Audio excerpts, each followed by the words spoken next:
இன்னைக்கு இருக்கக்கூடிய நவீன போர் சூழல்ல வான்வழியை யார் கட்டுப்படுத்துறாங்களோ அவங்க போரை ஜெயிக்கிறதுக்கான ஒரு சூழ்நிலை ஏற்படும். அமெரிக்கா ஈரான் போர்லயும் நம்ம ஆபரேஷன் சிந்தூர்லயும் அதேதான். வான்வெளி கட்டுப்படுத்துறது முக்கியம். ராணுவங்கள் நேரா மோதிக்கிறதுக்கு பதிலா வான்வெளி தாக்குதல்கள் தான் இன்னைக்கு போரோட முக்கிய தந்திரமா மாறிட்டு இருக்கு. அமெரிக்கா கிட்டத்தட்ட $2 மில்லியன் இருக்கக்கூடிய பேட்ரியாட் மிசைல்ஸை ஈரானோட சீப்பான ட்ரோன்கள் மீது பயன்படுத்தினதால யாருக்கு நஷ்டம்? $25,000 வர்த்து இருக்கிற ட்ரோன் மேல $2 மில்லியன் வர்த்து இருக்கிற மிசைல் அடிச்சா என்ன யூஸ்? நம்ம ஊர்புறத்துல சொல்ற மாதிரி நம்ம சொல்லணும்னா கம்மியா காசு போட்டு நல்ல விளைச்சல் வர மாதிரி என்ன பயிர் இருக்கோ அதை வை அப்படின்னு. இந்த காலத்து போர்ல தகவல் தொழில்நுட்பம் தான் போரை தீர்மானிக்கிறது. அந்த தகவல் தொழில்நுட்பத்தையே முழுமையாக நான் அழிச்சிட்டோம்னு நினைச்சுக்கோங்க. அப்புறம் அவன் எதிரியோட போர் புரியும் தன்மை மிகப்பெரிய அளவில் குறைந்து விடும். அந்த இலக்கை வைத்து தான் ருத்ரம் மிசைல்ஸ் லான்ச் பண்ணிருக்கு. இந்தியா நினைத்தால் தேவைப்பட்டால் நமது சிஸ்டம்ஸ் இருக்கு பாருங்க, மற்ற missiles anti ballistic missile defence systems ஆட்டோமேட்டிக்கா ஆக்டிவேட் ஆகிடும். இப்போ S-500 ரஷ்யாவிடம் இருந்து இந்தியா வாங்க போகுது. அந்த பேட்டரி ஓப்பன் ஆச்சுன்னா 500 கிலோமீட்டர் வரைக்கும் அது அரணா செயல்படும். ட்ரோன் உற்பத்தியிலையும் நம்ம அதிகம் கவனத்தை செலுத்திட்டு இருக்கோம். அதுக்கு பெரிய நிதி ஒதுக்கீடு இந்திய அரசாங்கம் செய்துள்ளது. ஆன்டி ட்ரோன் வார்ஃபேருக்கும் ட்ரோன்களுக்கு எதிரான சண்டைக்கும் நம்ம ட்ரோன்களை தயாரிச்சுட்டு இருக்கோம். எதிரி நாட்டுக்குள் போய் சென்று தாக்குவதற்கும் ட்ரோன்களை தயாரிக்க ஆரம்பிச்சிட்டோம். தனியார் மயம் அப்படிங்கிற விஷயத்துல பல விமர்சனங்கள் வந்துட்டு இருக்கு. இந்த தனியார் மயம் நாட்டின் பாதுகாப்பு உற்பத்தியில் உள்ளாடி வரும்போது நாட்டுக்கே ஒரு அச்சுறுத்தலா மாறும். ஏன்னா அவங்க பிசினஸா தான் எல்லாத்தையும் பார்ப்பாங்க. மற்ற நாடுகளுக்கும் அவங்க அந்த விஷயங்கள் லீக் ஆகிறது. இதுக்கு முன்னாடி இந்த அரசுகள் லாக்ஹீட் மார்டின் கிட்ட வாங்கும் போதோ இல்ல மற்ற நிறுவனங்கள் கிட்ட அகஸ்டா வெஸ்ட்லேண்ட் ஹெலிகாப்டர்கள் இட்டாலி கிட்ட இருந்து வாங்கும் போதோ, HWW சப்மரைன் ஜெர்மனி கிட்ட வாங்கும் போதோ, அந்த நாட்டு அரசாங்க சம்பந்தப்பட்ட உபகரணங்கள் வாங்கும் போது அந்தந்த நாட்டோட அரசு நிறுவனங்கள் கிட்ட இருந்து வாங்கலாங்களா இல்ல தனியார் நிறுவனங்கள் கிட்ட இருந்து? எப்ப ட்ரை பண்ண போறீங்க? சோழன் மேஸ், அசோக் நகர், வேளச்சேரி, அண்ணா நகர், பெருங்குடி மற்றும் Parry's corner. Meriba panneer soda, I trust Meriba. Reflect நேயர்களுக்கு வணக்கம். இன்று நம்மோடு நேர்காணலில் defence and security affairs analyst Niranjan அவர்கள் நம்மோடு இணைகிறார். சார் வணக்கம். வணக்கம் ஜெயின். இந்தியா பாதுகாப்பு துறையில ஒரு தன்னிறைவு பெற்ற ஒரு நாடாக மாறி வரதை நம்ம சமீப காலமாக பார்க்க முடியுது. வெளிநாடுகளுடன் போடக்கூடிய ஒப்பந்தங்களாக இருந்தாலும் சரி, வெளிநாடுகளுக்கு இங்கேருந்து ஆயுதங்கள் நம்ம இறக்குமதி பண்ணிட்டு இருந்தோம். இன்னைக்கு ஏற்றுமதி பண்ற அளவுக்கு ஒரு மிகப்பெரிய நாடா இந்தியா பாதுகாப்பு துறையில் உருவாகிட்டு இருக்கு. கூடவே இப்போ ருத்ரம் அப்படிங்கிற ஒரு மெசைலை இந்தியா உருவாக்குது அப்படிங்கிற மாதிரி ஒரு தகவல் வந்திருக்கு. இதனுடைய சிறப்பம்சங்கள் என்ன சார்? ருத்ரம் என்ற மெசைல் 4 சீரீஸ் இருக்கு சார். சீரீஸ் 1 100லேருந்து 250 கிலோமீட்டர் தொலைவை அந்த இலக்கை எட்டி தாக்கக்கூடியது. அடுத்தது 250லேருந்து கிட்டத்தட்ட 300லேருந்து 250லேருந்து 400 கிலோமீட்டர் வரைக்கும் தாக்க முடியும். 400லேருந்து 450 கிலோமீட்டர் வரைக்கும் 3 and 4 பண்ண முடியும். ஸோ ரேஞ்ச் 100 கிலோமீட்டர்லேருந்து 550 கிலோமீட்டர் ரேஞ்ச் வரைக்கும் நம்ம 1, 2, 3, 4 4 கட்டமாக மெசைல்ஸை கட்டமைச்சிட்டு இருக்கோம். இந்த ருத்ரம் மெசைல் கிரியேட் பண்ணுறதுக்கான தேவை suppression and destruction of enemy air defences அப்படின்வாங்க. இன்னைக்கு இருக்கக்கூடிய நவீன போர் சூழல்ல வான்வழியை யார் கட்டுப்படுத்துறாங்களோ அவங்க போரை ஜெயிக்கிறதுக்கான ஒரு சூழ்நிலை ஏற்படும். அமெரிக்கா ஈரான் போர்லயும் நம்ம ஆபரேஷன் சிந்தூர்லயும் அதேதான். வான்வெளி கட்டுப்படுத்துறது முக்கியம். ஸோ இப்போ போர்கள் எல்லாமே கான்டாக்ட்லெஸ் வார்ஃபேரா மாறிட்டு இருக்கு. ராணுவங்கள் நேரா மோதிக்கிறதுக்கு பதிலா வான்வெளி தாக்குதல்கள் தான் இன்னைக்கு போரோட முக்கிய தந்திரமா மாறிட்டு இருக்கு. ஸோ இந்த வான்வெளி தாக்குதல்கள்ல எதிரியோட கண்களாக செயல்படுறது அவங்க எலக்ட்ரானிக் வார்ஃபேர் சிஸ்டம்ஸ், அவங்க ரேடார்ஸ் குறிப்பிட்டு அதுலயே ரேடார்லயே பல்வேறு ரகமான ரேடார்ஸ் இருக்கு. ஒரு சில ரேடார்கள் பழைய டைப் ரேடார்ஸ் இருக்கு.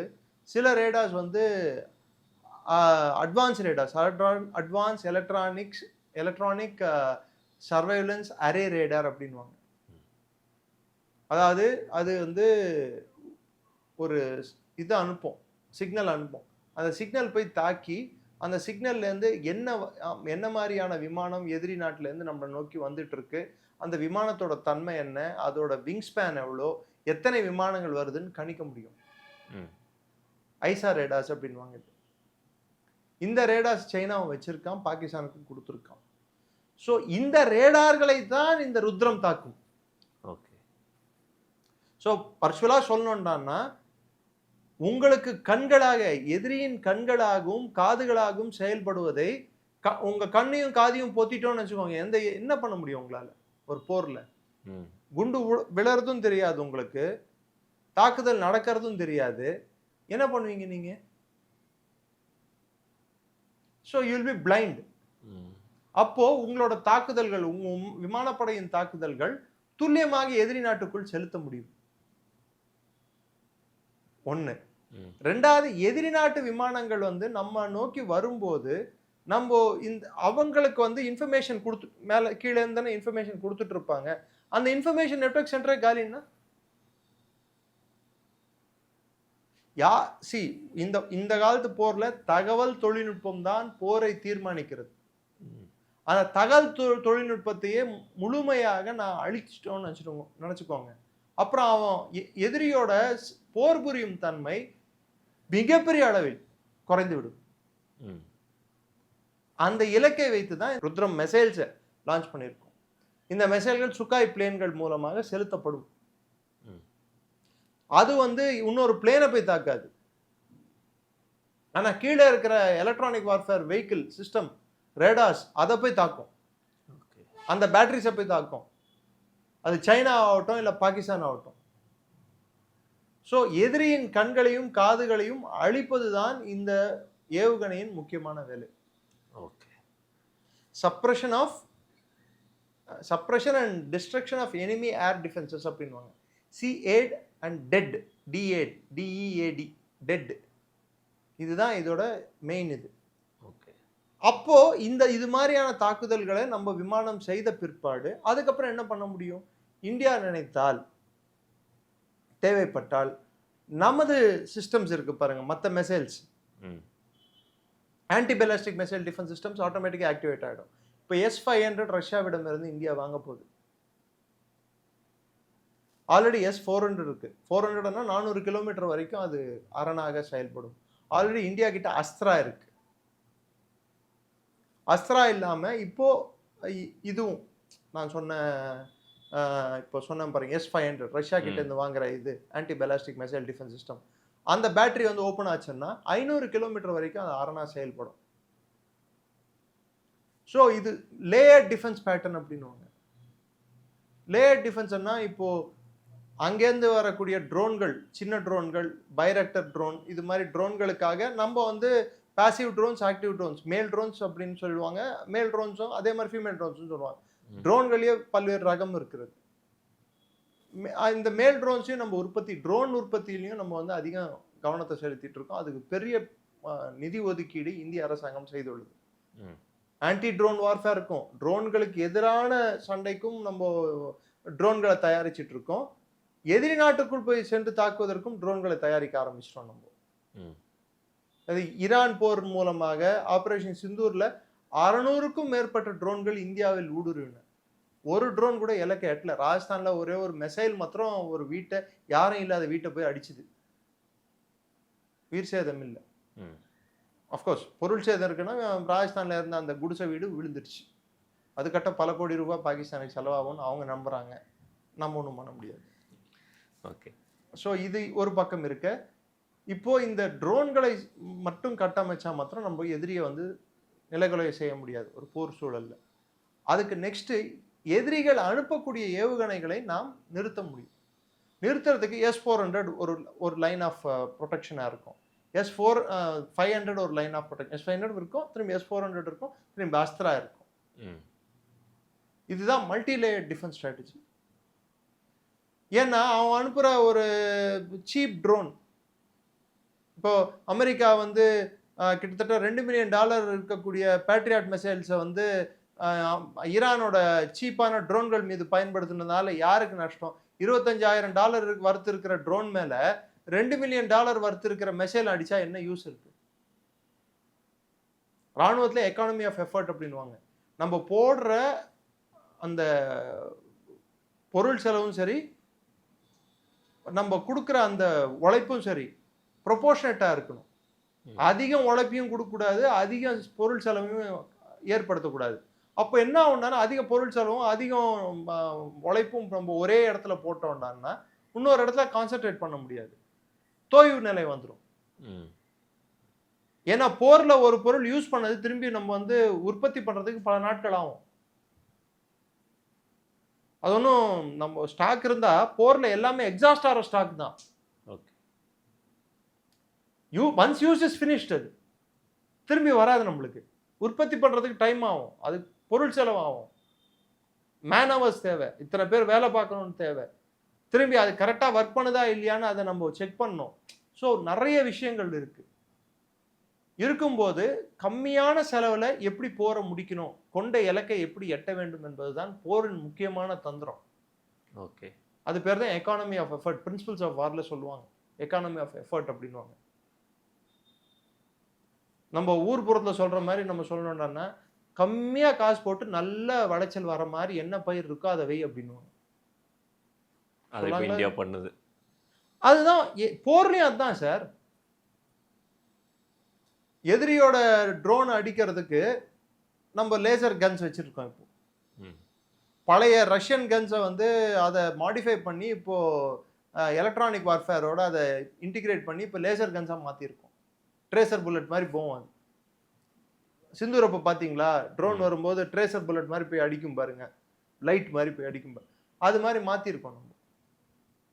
ஸோ அது கம்மியான செலவில் பண்ணோம். So multi layer defence S-500 வந்து ஒரு ரேஞ்ச் வரைக்கும் 500 கிலோமீட்டர் வரைக்கும் அது டிடெக்ட் பண்ண முடியும். இது S-400 வந்து 400 கிலோமீட்டர் வரைக்கும் டிடெக்ட் பண்ண முடியும். அஸ்திராக்கு வந்து 100+ கிலோமீட்டர் வரைக்கும் டிடெக்ட் பண்ண முடியும். அதுக்கப்புறம் லேசர் கன்ஸ். ட்ரோனுக்கு வந்து லேசர் கன்னே போதுமானது. அதுக்கு போயிட்டு அவன் அனுப்புற ஒரு $10,000 மதிப்புள்ள ட்ரோனுக்கு போயிட்டு நம்ம பல $1 மில்லியன் மதிப்புள்ள S-400 பேட்டரி மெசைல் அனுப்பி விட்டோம்னு வச்சுக்கோங்க, வேஸ்ட் தானே அது. ஸோ இதை தான் வந்து மல்டி லேயர் டிஃபென்ஸ் ஸ்ட்ராட்டஜின்னு சொல்றது. ஒரு பக்கம் எதிரியை தகர்ப்பதற்கான தன்மையும் வளர்த்து கொள்ள வேண்டும், இன்னொரு பக்கம் நம்மை பாதுகாப்பும் தன்மையும் வளர்த்து கொள்ள வேண்டும். இது ரெண்டுத்தையும் இந்திய அரசாங்கம் பண்ணிட்டு இருக்கு. அது பண்றது இல்லாம அடுத்து என்ன பண்ணிட்டு இருக்கோம், நம்ம கிட்ட இருக்கிற அஸ்திராவையும் நம்ம கிட்ட இருக்கிற பிராமோஸ் வந்து எதிரியை தாக்குறது. இப்ப நான் சொல்றது எதிரி அனுப்புற மெசேஜை தாக்குறது, இது எதிரியை தாக்குறதுக்கு பிராமோஸ் வச்சிருக்கோம் நம்ம. ஸோ இப்போ இந்தோனேஷியாவுக்கு வந்து அஸ்திரா மெசைல் டிஃபென்ஸும் கொடுக்குறோம். இப்போ சைன் பண்ண அக்ரிமெண்ட்ல பிராமோஸையும் கொடுக்குறோம். அப்போ சைனா நாளைக்கு பிரச்சனைக்குரிய பகுதியாக அந்த மலாக்கா ஸ்டேட்ஸ் மாறும்போது சைனாவை வந்து நம்ம ஒரு முட்டுக்கட்டை போட்டு நிறுத்த முடியும். இந்தோனேஷியா வியட்நாமுக்கெல்லாம் பிராமோஸ் கொடுப்பதுனாலோ இல்லை அஸ்திரா கொடுப்பதுனால நம்மளுக்கு என்ன பிரயோஜனம்னா, நாளைக்கு சைனா அவங்க மேலே நான் யார் தெரியுமா, அவன் ஏன்னா சைனா வந்து சண்டைக்காரன், எப்போ பார்த்தாலும் அவனுக்கு மொத்தம் 14 நாடுகள் கூட பார்டர் பிரச்சனை இருக்கு. நேரா 22 நாடுகள் கிட்ட மறைமுகமா. அலாஸ்கா கூட எனக்கு உரிமை இருக்குன்னு சொல்றான். ரஷ்யாவோட வால்டிவாஸ்டாக்ல எனக்கு உரிமை இருக்குன்னு சொல்றான். அவன் இன்னும் கேட்காம விட்டு வச்சிருக்கிறது தமிழ்நாட்டையும் கேரளாவையும் கர்நாடகாவையும் தான். விட்டா அதை கூட கேட்பான். கேட்டா ஹுவான் செங் அந்த காலத்துல வந்து போனாரு, அதனால அது எங்களுக்கு வந்து எழுதி கொடுத்துட்டாங்க, ஸோ எனக்கு கொடு அப்படின்னு. சரிங்களா? அப்படி இருந்தாலும் சைனாவோட அவங்களோட மெசைல்ஸும் அவங்களோட டிஃபென்ஸ் சிஸ்டம்ஸுக்கு டஃப் கொடுக்குற மாதிரி தான் இந்தியாவோட மெசைல் டிஃபென்ஸ் சிஸ்டம்ஸ் இன்னைக்கு நம்ம உற்பத்தி பண்ணிட்டு இருக்கோம். அஃப்கோர்ஸ் இப்போ பிரைவேட்டைசேஷனும் அதில் ஆரம்பிச்சிருக்கும். தனியார் வசமும் தனியார் நிறுவனங்களும் இதில் பங்கேற்க போகிறது. இன்னைக்கு கிட்டத்தட்ட 55% வந்து அரசு நிறுவனங்கள் ஏவுகணை மற்றும் போர்க்கருவிகள் போர் ஆயுதங்கள் உற்பத்தியில் அவங்க கோல வச்சுக்கிறார்கள். இது இல்லாமல் 45% பிரைவேட் டிஃபென்ஸ் இண்டஸ்ட்ரீஸ் இதில் தனியார் மயப்படுத்தப்பட்டு தனியார் வசம் வந்து உற்பத்தி இருக்கிறது. இப்போ இந்த தனியார் மயம் அப்படிங்கிற விஷயத்துல வந்து பல விமர்சனங்கள் வந்து வந்துட்டு இருக்கு. இந்த தனியார் மயம் வந்து நாட்டின் பாதுகாப்பு உற்பத்திகளுக்கு உள்ளாடி வரும்போ அது வந்து நாட்டுக்கே ஒரு அச்சுறுத்தலா மாறும். ஏன்னா வந்து அவங்க வந்து பிசினஸா தான் எல்லாத்தையும் பார்ப்பாங்க. மற்ற நாடுகளுக்கும் அவங்க அந்த விஷயங்கள் வந்து லீக் ஆகிறது இதுக்கு வாய்ப்பு முன்னாடி இருக்கு. இந்த அரசுகள் லாக்ஹீட் மார்ட்டின் கிட்ட வாங்கும் போதோ இல்ல மத்த நிறுவனங்கள் கிட்ட அகஸ்டா வெஸ்ட்லேண்ட் ஹெலிகாப்டர்கள் இட்டாலி கிட்ட இருந்து வாங்கும் போதோ இல்ல HW சப்மரைன் ஜெர்மனி கிட்ட வாங்கும் போதோ அந்த நாட்டு அரசாங்க, அதாவது ஜெர்மனி நாட்டு பாதுகாப்பு சம்பந்தப்பட்ட உபகரணங்கள் வாங்கும்போது அந்தந்த நாட்டோட அஹ், அரசு நிறுவனங்கள் கிட்ட இருந்து வாங்கினாங்களா இல்ல தனியார் நிறுவனங்கள் கிட்ட இருந்து வாங்கினாங்களா? தயவுசெய்து சொல்லுங்க சார். ம்.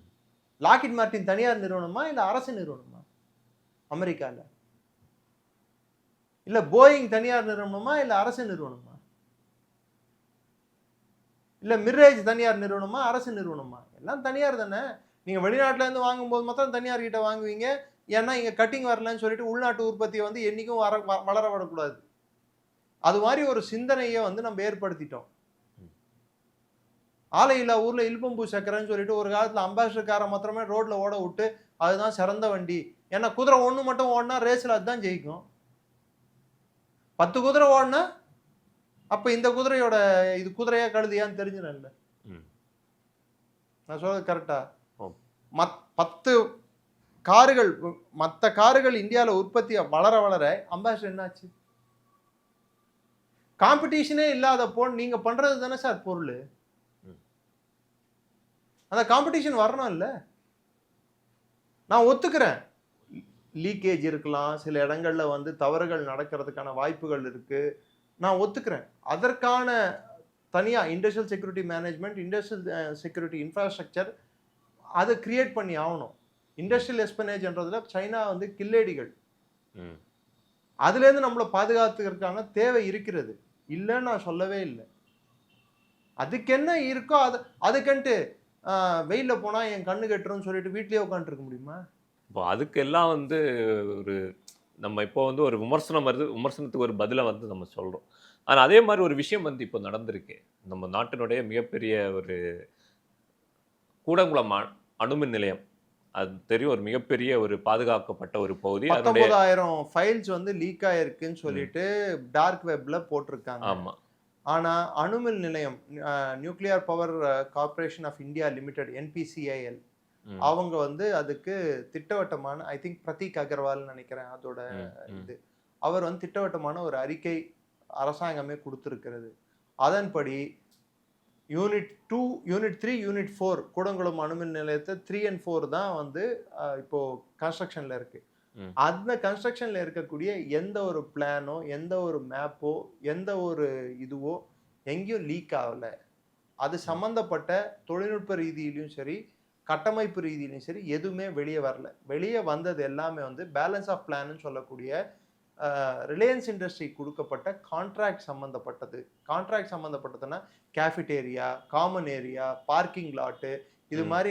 ஒரு அணுமின் நிலையம்னா இந்த ரூம் சைஸ்க்கு மாத்திரம் இருக்காது சார், அது ஒரு சின்ன ஊர். அது இப்போ தனியார் நிறுவனத்துக்கு கான்ட்ராக்ட் பேஸ்ல கொடுத்த ஒரு டேட்டா பேஸ் லீக் ஆகுதுன்னா நாளைக்கு பாதுகாப்பு சம்பந்தப்பட்ட இந்த டேட்டா பேஸ் லீக் ஆகுங்கிறது, பாதுகாப்பு சம்பந்தப்பட்ட டேட்டா பேஸ் வந்து மெயின்டைன் பண்றது நான் சொல்றது பாருங்க, NPCIL அவங்க தான் மெயின்டைன் பண்றாங்க. அது கவர்மெண்ட் ஆஃப் இந்தியாவோட அட்டாமிக் எனர்ஜி கமிஷன் கீழே வரும். அந்த உள்ள கோரு, அதுல இருக்கக்கூடிய சிஸ்டம்ஸ், அதுல இருக்கக்கூடிய டேட்டா, இதெல்லாம் வந்து தனியாருக்கு எப்படி போகும்? இது இவங்க கேஃபிடேரியா பிளான், கேஃபிடேரியான்னா எல்லாரும் உட்காந்து சாப்பிட்ற ஏரியா வந்து என்ன பிளான் இருக்கும், பார்க்கிங் லாட் என்ன இருக்கும், இதை வச்சுட்டு என்ன பண்ண முடியும்?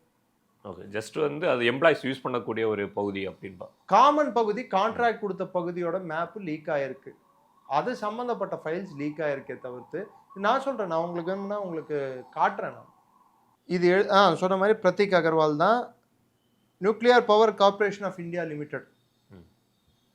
அவர் வந்து பிரதீக் அகர்வால், அவரோட ரேங்க் வந்து எக்ஸிக்யூட்டிவ் டைரக்டர். ஓகேங்களா? Press release dated 15th July 2026. NPCIL statement on drawings and data leak through breach at Reliance Infra Limited with respect to Kudangulam nuclear power project. With reference to the record circulating in the media regarding Kudangulam nuclear power project, units 3 and 4, it is clarified that the engineering, procurement and construction contract for the common services balance of plant அதாவது பிளான்ட்டுக்கு மிச்ச பகுதி இல்லை plant package was awarded to Reliance Infrastructure Limited in 2018 through public tender process. Okay, Underline public tender process. தனியா எடுத்து கொடுத்துடல. The scope of the contract includes engineering, procurement bar supply, construction and commissioning of common service facilities. These facilities are conventional nature and typically found in thermal plants as well as other power industries. They are not related to nuclear safety or nuclear security systems. Okay. As part of public tendering process, NPCIL provided indicative drawings and technical specifications to the bidders. அதாவது எப்படி இருக்கணும், எது நாங்கள் expect பண்ணுறோன்ற அந்த டிராயிங்ஸை வந்து அவங்க கொடுத்துருக்காங்க. அதை கட்டமைக்கிறதுக்கு எவ்வளோ செலவாகும்னு சொல்லிட்டு பிட் பண்ணவங்க, டெண்டர் எடுத்தவங்க, அவங்க ஒவ்வொரு ப்ரைஸ் ஒவ்வொன்றும் கோட் பண்ணுவாங்க. யார் அந்த டெண்டரை எடுத்தாங்களோ அவங்களுக்கு இதுதான் பிளான், இந்த பிளானில் எங்களுக்கு கட்டி கொடுன்னு சொல்லி கொடுப்பாங்க. இப்போது நீங்கள் வீடு கன்ஸ்ட்ரக்ஷன் போடுற ஒரு ஆர்கிடெக்ட் ஒரு பிளான் போட்டு கொடுப்பாரு. உங்களுக்கு யார் வந்து 2500 ரூபாய் கட்டுற ஸ்கொயர் ஃபீட் 2500 ரூபா கட்டுவாங்க, சிலர் 2250 ரூபாய்க்கு கட்டுவாங்க. நீங்கள் என்ன பண்ணுவீங்க? 2250 ரூபாய்க்கு கொடுப்பீங்களா இல்லை 2500 ரூபாய்க்கு கொடுப்பீங்களா? 2250 ரூபாய்க்கு கொடுப்பாங்க. அந்த பிளான் அவங்க கையில் கொடுத்தா அந்த பிளான் வந்து அது லீக் ஆகிடுச்சுன்னு சொன்னால் ஐயோ என் வீட்டு பிளானை லீக் பண்ணிட்டான்னு கத்துவீங்களா? ஜஸ்ட் இப்போ வந்து சேஃபான ஒரு இதில் தான் இருக்கும் அப்படிங்கிறத வந்து இதில் அதை கிளியராக சொல்லியிருக்காங்களே சார். அங்கே வந்து எக்யூப்மெண்ட் மேனேஜர், எக்யூப்மெண்ட்ஸ் அதாவது உள்ள உபயோகப்படுத்துகிற கருவிகளுக்கு சம்மந்தப்பட்ட எந்த விஷயமும் லீக் ஆகலை, பாதுகாப்புக்கு சம்மந்தப்பட்ட எந்த விஷயமும் லீக் ஆகலை. இதெல்லாம் லீக் ஆகாதப்போ இது வந்து அவங்க சொல்லியிருக்கிறதே என்னன்னா balance of plant. Okay, balance of பிளான்னா வெளியே மற்ற காமன் ஏரியா, பார்க்கிங் ஏரியா, மற்ற ஆஃபீஸ் ஏரியா இதுதான் லீக் ஆயிருக்கு. ஆஃபீஸில் சிஸ்டம் லீக் ஆயிருந்தா கூட நான் ஒத்துக்கிட்டு இருப்பேன். ஓகே, நாளைக்கு அந்த பிளான்ட்டை கட்டியிருந்தா கூட நீங்கள் வந்து கூகுளில் வந்து பிளான்ட்டை பார்க்க முடியும், உள்ளே இருக்கிற ரியாக்டரை பார்க்க முடியாது. கரெக்டா? வெப்ல வரதெல்லாம் உண்மைன்னு நம்ம எடுத்துக்கிறது வந்து நியாயம் இல்லை. அது இல்லாமல் இன்னொரு விஷயமும் அவங்களே சொல்லியிருக்காங்க, அவங்க ட்விட்டர் அக்கௌண்ட்லேயும் போட்டிருக்காங்க. அது ட்விட்டர் அக்கௌண்ட்டில் என்ன போட்டிருக்காங்கன்னு பார்த்தீங்கன்னா, NPCL statement and drawings and data log through breach Reliance Infra Limited respect எது லீக் ஆகிருக்குன்னு சொல்லிட்டு அவங்க ட்விட்டர்லேயே, நீங்கள் ட்விட்டரில் தேடினாலும் கிடைக்கும். ஓகே, ப்ரெஸ் ரிலீஸ்ன்னு சொல்லியே போட்டு கிளியராக போட்டிருக்காங்க. Engineering, procurement and construction contract for the common services balance of plant package 2018. Scope of contract includes engineering, procurement, supply, construction and commissioning of common service facilities.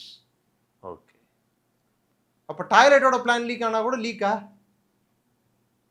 Toilet கூட காமன் சர்வீஸ் ஃபெசிலிட்டி தானே உங்களுக்கு தெரிஞ்சு, canteen common service facility தானே, parking common service facility தானே. அப்போ அதெல்லாம் கூட லீக்ல நீங்கள் கன்சிடர் பண்ணுவீங்களா?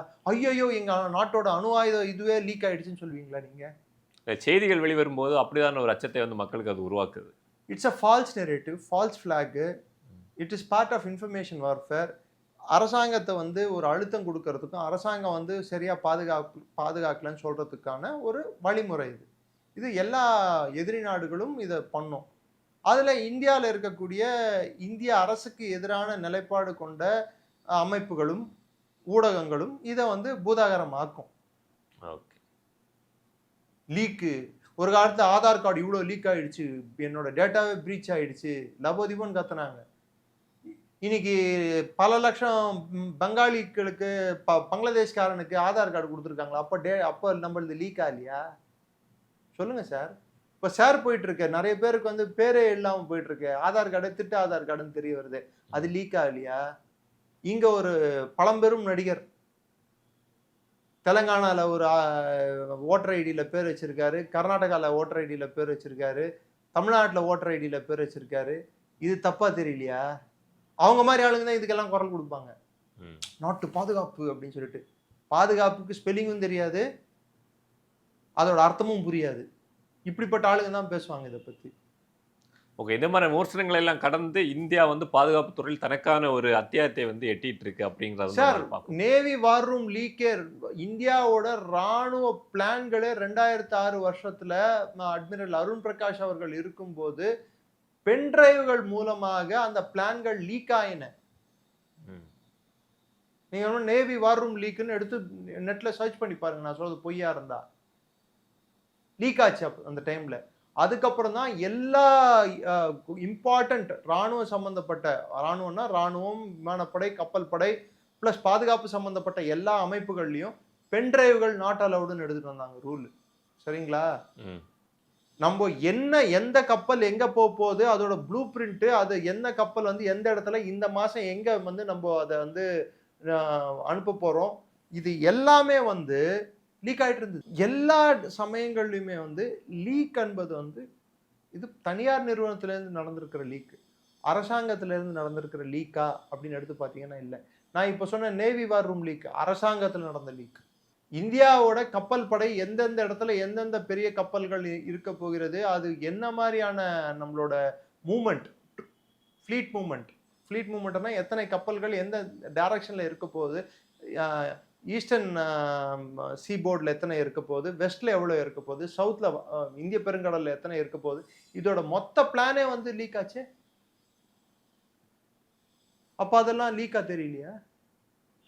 அதுக்கு இது நான் ஒப்பிட நினைக்கல, பட் இல்லாத ஒண்ணு ஏன் பூதாகரமாக்குறீங்கன்னு சொல்லிட்டு நான் சொல்ல வரேன். நீங்க அரச நம்ப போறீங்களா இல்ல டார்க் வெப்ல வரக்கூடிய இன்ஃபர்மேஷன் நம்ப போறீங்களா? அது ஒரு மிகப்பெரிய it's a part of information warfare sir. Okay sir, ஒரு பொய் என்பது வந்து இல்லாத ஒன்றை சொன்னாலும் பொய் தான், இருக்கிற ஒன்றை மறைத்தாலும் பொய் தான், திருச்சி சொன்னாலும். கரெக்டா? ஆமா. இது ரெண்டாவது நான் சொன்ன டைப். உண்மைக்கு மாறாக விஷயத்தை அவர்களுக்கு சாதகமாக திரித்து சொல்வதை இது பொய், வதந்தி அப்படின்னு சொல்லுவாங்க. இது ஓகே, சிம்பிளா சொல்லலாம், ரூமர். இன்னும் இது மாதிரி ரூமர் வந்து இது டேஞ்சரஸ் டைப் ஆஃப் ரூமர்ஸ். இந்த ரூமர் எல்லாம் அலோவ் பண்ணக்கூடாது. ஆங்ஸைட்டி ரூமர் அப்படின்வாங்க. ஆங்ஸைட்டினா ஐயோ அப்போ நம்ம பாதுகாப்பு போயிடுச்சா, என்ன ஆகுறது, நாளைக்கு அந்த அந்த அனல் மின் நிலையம் சிதறிடுச்சேன்னா, அப்போ யாராவது அங்கே ஏதாவது பண்ணிட்டாங்கன்னா உடனே ஒரு ப்ரொட்டஸ்ட்டுக்கு ஒரு குரூப் கிளம்பும். மூடு அனல் மின் நிலையத்தை மூடு, டாஸ்மாக மூடுன்ற மாதிரி அனல் மின் நிலையத்தை மூடு, போடு பூட்டு போடு அப்படின்னு பாட்டு பாடுவாங்க. இதுக்கு பணம் வெளிநாட்டிலேருந்து வரும். ஏன்னா இந்த அனல் மின் நிலையம் கட்டுறதுக்கு காசு யாரோட கொலாபரேஷன்ல கட்டிட்டு இருக்கோம்? ரஷ்யாவோட கொலாபரேஷன். இதை நம்ம 1, 2, 3 அக்ரிமெண்ட் யாரு கூட சைன் பண்ணோம்? அமெரிக்கா கூட சைன் பண்ணோம். ஆனா நம்ம இது வரைக்கும் கட்டியிருக்கிற ரியாக்டர் எல்லாமே ஒன்று பிரெஞ்சு, ரஷ்யன் இல்லை கனடியன். அமெரிக்கா கிட்ட இருந்து எந்த ரியாக்டரும் நம்ம வாங்கல. ஏன்னா அமெரிக்காவே ரியாக்டர் பண்ணி நிறுத்தி கிட்டத்தட்ட 40 ஆண்டுகள் மேல ஆகுது. ப்ரூஸ் ரியாக்டர்ஸ்ன்னு பேர், அதுக்கு பேர். லிவர்மேர் அண்ட் லாஸ் அல்மாஸ் அதுதான் லாஸ்ட் அவங்க. அதுக்கப்புறம் நியூக்ளியர் ரியாக்டர்ஸ் அவங்களே நிறுத்திட்டாங்க. இப்போ வேற இந்தியா வந்து கரெக்டா யுரேனியம் டீல் வந்து ஆஸ்திரேலியா கூட சைன் பண்ணியிருக்கு. ஆஸ்திரேலியா கிட்ட இருந்து யுரேனியம் வருதுன்னா அப்போ இந்தியா வந்து அனல் மின் நிலையங்களை அதிகப்படுத்துறதுக்கான வாய்ப்புகள் உண்டு. அதுக்கு முன்னாடி இது மாதிரி ஒரு போலியான வதந்தியான ஒரு தகவலை வந்து பரப்பி விட்டோம்னு வச்சுக்கோங்க, என்ன ஆகும்? ஐயோ அனல் மின் நிலையங்களா, இது லீக் ஆயிடும், இதால பல உயிர்கள் போவோம், இதால இருக்காங்க விண்ணுலக நண்பர்கள், மண்ணுலக நண்பர்கள், பூ உலக நண்பர்கள், அழகராஜாக்கள் நிறைய பேர் இருக்காங்க இதை பரப்புறதுக்குன்ட்டு. அவங்க பேச்செல்லாம் நம்ம எடுத்துக்கிட்டோம்னா நம்ம என்ன வருது? சி, டெவலப்மெண்ட்ன்றது ஒரு நாட்டுக்கு ரொம்ப தேவை சார். சரி, ஓகே. அத்தனை விமர்சனங்களையும் கடந்து இந்தியா வந்து பாதுகாப்பு துறையில வந்து ஆயுத உற்பத்தியாக இருந்தாலும் சரி, தகவல் தொழில்நுட்பம் இதுல வந்து ஒரு தன்னிகரற்ற ஒரு ஈடு இணையற்ற ஒரு சேவையை வந்து இந்தியா வந்து பண்ணிட்டு இருக்காங்க அப்படின்னு நம்மளால பார்க்க முடியுது. இந்தியாவின் வளர்ச்சியும் வந்து மற்ற நாடுகளுக்கு வந்து வியக்கத்தக்க வகையில் இருக்குது அப்படிங்கிறத வந்து நீங்க வந்து சொல்லியிருக்கீங்க. உங்களுடைய நேரத்தை எங்களுக்காக செலவிட்டு ஒரு நேர்காணல் தந்தமைக்காக மிக நன்றி. நன்றி ஜெயின். எப்ப வந்து ட்ரை பண்ண போறீங்க? சோழன் மேஸ், அசோக் நகர், வேளச்சேரி, அண்ணா நகர், பெருங்குடி மற்றும் Parry's corner. Meriba panneer soda. I trust மெரிபா.